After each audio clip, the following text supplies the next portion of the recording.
খালি পকেটে, খালি মানিব্যাগে ঘর থেকে বের হবেন, ভরা পকেটে আপনি ঘরে ফিরবেন ইনশাআল্লাহ। আপনার মানিব্যাগের ভিতরে এই দোয়াটা পরে ফু দিবেন, যেখানে টাকা রাখেন এই দোয়াটা পরে ফু দিবেন, ইনশাআল্লাহ আল্লাহর দেয়া ধন ও সম্পত্তিতে সেই জায়গাটা পরিপূর্ণ হয়ে যাবে যদি আপনি এই দোয়াটা করতে পারেন। এক ভাই সৌদি আরবে থাকেন, উনি এই দোয়াটা পরে ফজিলত পেয়েছেন, আল্লাহর কসম করে বলেছেন উনি তার ফজিলত পেয়েছেন। শুধু তাই নয়, পৃথিবীর বুকে অসংখ্য মানুষ আল্লাহর ওপর ইয়াকিন করে এই আমলগুলো করেছেন এবং ফলাফল পেয়েছেন। আপনিও পাবেন ইনশাআল্লাহ। আপনার মানিব্যাগে, আপনার যেখানে টাকা রাখেন সেই জায়গায় এই দোয়াটা পরে আপনি ঘর থেকে বের হয়ে যাবেন কাজের উদ্দেশ্যে, আল্লাহ তাআলা কাজ মিলিয়ে দিবেন। ব্যবসার উদ্দেশ্যে বের হয়ে যাবেন, আল্লাহ ব্যবসাতে সফলতা দান করবেন। সকল কিছুতে আল্লাহ রাব্বুল আলামিন আপনাকে সাফল্যমণ্ডিত করে দিবেন।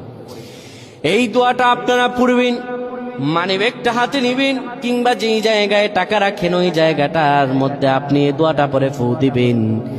এই দোয়াটা হলো ওয়াকাফা বিল্লাহি ওয়াকিলা।